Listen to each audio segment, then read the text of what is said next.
Before you die, your heart will be weighed. Not by a king, not by a court, not by any living soul who ever knew your name. By him. The desert wind carried his name across 5,000 years of sand and stone and silence. Anubis. And before this story ends, you will understand exactly why the ancient Egyptians feared death less than they feared him. Long before the Great Pyramids broke the skyline of the Nile, long before the first pharaoh placed a crown upon his head, before men had even learned to write their prayers in stone, there was Anubis. He is one of the oldest gods Egypt ever knew. His image was carved onto royal tombs as far back as the First Dynasty, 3,100 years before the birth of Christ. But scholars believe he existed even before that, before the ink, before the stone, before the record. The Egyptians called him Anpu. Anpu, a name rooted in the ancient word for decay and the word for royalty, death and power wrapped into a single sound. It was the Greeks who would eventually call him Anubis, and that name would outlast empires.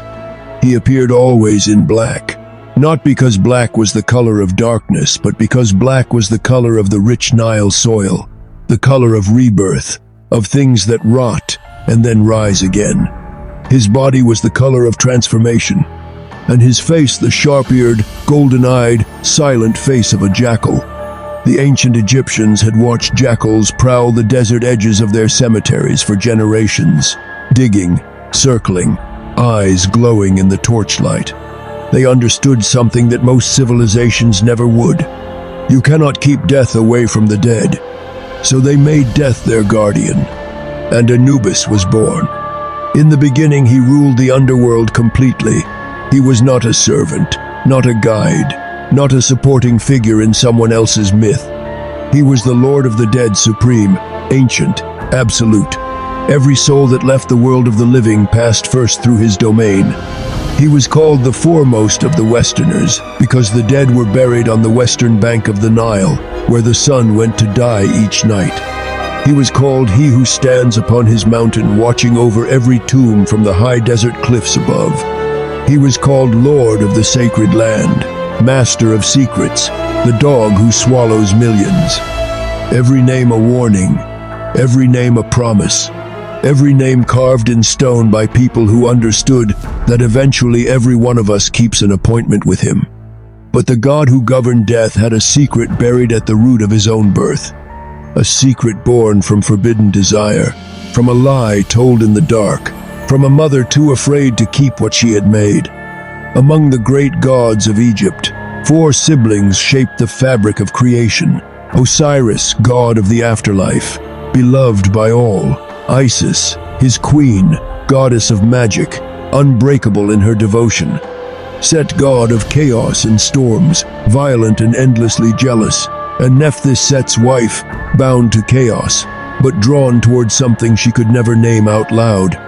Nephthys lived alongside Isis and Osiris, and in that closeness, something grew that she could not stop.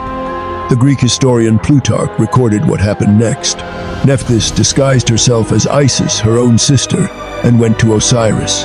Osiris, unknowing, believed he was with the woman he loved. The union was brief, the consequence eternal. When Nephthys discovered she was carrying a child, the world closed around her like a fist. Set could never know. Set, who ruled chaos, who burned with jealousy, who would destroy anything that threatened him, Set could never discover this child. So Nephthys did what fear forced her to do. She gave birth alone, in secret, in the wilderness. And then she left the infant on the sand. No name, no shelter, no protection, only the dark desert sky above and the distant sound of jackals in the dunes. The god who would one day guard every soul left behind by the world began his life abandoned by it. But Isis found him, guided by dogs, the sacred animals of death itself.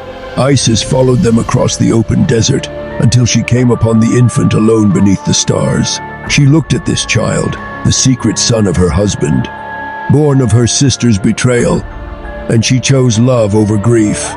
She took him, she raised him as her own, she gave him the name Anubis, and he became her most ferocious, most devoted protector. He knew what it meant to be left behind in the dark. That is why, for all of eternity, he refused to leave the dead alone. But Set discovered the truth.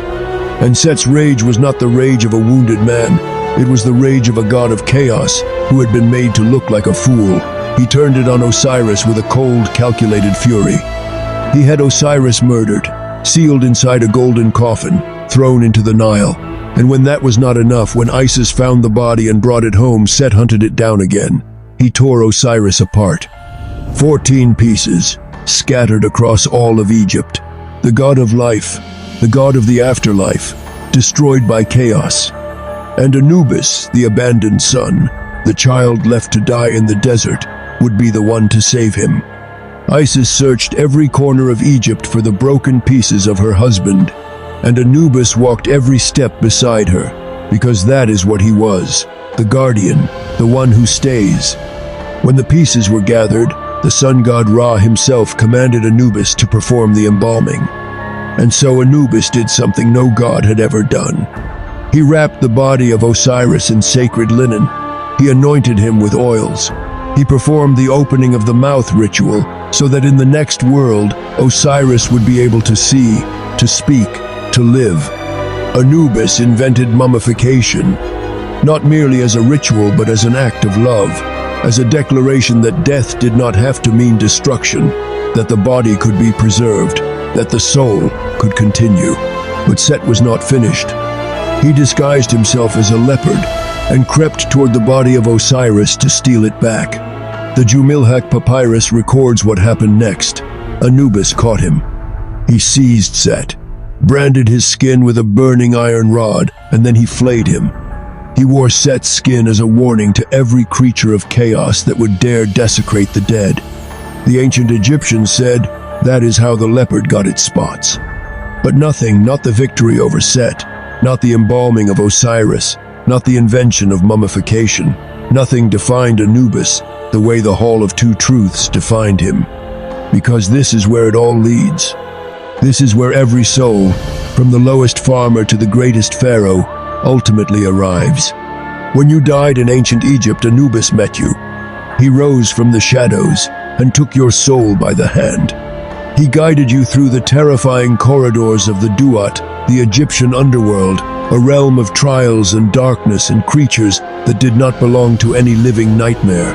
Because at the end of the journey there was a hall, black stone columns rising into endless dark, 42 divine judges seated in silence. Thoth, the ibis-headed god of wisdom, poised with his scribal palette to record every word, every result, every truth. Osiris enthroned at the far end, lord of what comes after. And at the center, golden scales, perfectly balanced. This was the Hall of Two Truths. Anubis stood at those scales and reached into your chest, not your flesh, but your heart, the organ the Egyptians called the IB. He placed your heart on the left pan of the scale, and on the right, a single white feather, the feather of Maat, the feather of truth, justice, and cosmic order, the feather that weighed nothing and everything. Before the scales even moved, you were made to speak, to face each of the 42 judges and declare yourself innocent of their specific sin, murder, theft, deceit, covetousness, cruelty, arrogance. Each confession began the same way. I have not. I did not. These were not vague claims of goodness. They were precise, specific, and your heart, the record of your entire life, would tell Anubis whether they were true. If your heart was lighter than the feather, if you had lived with honesty, with gratitude, with compassion, the judges conferred, and Thoth recorded the verdict, and you passed beyond into the field of reeds, the paradise that mirrored your best earthly life, but without hunger, without loss, home forever. But if your heart was heavy, heavy with cruelty, with greed, something stirred in the shadows beneath the scales. Amit, part crocodile, part lion, part hippopotamus, the three most feared creatures that prowled the ancient Egyptian world, fused into one impossible nightmare. She did not roar, she did not move.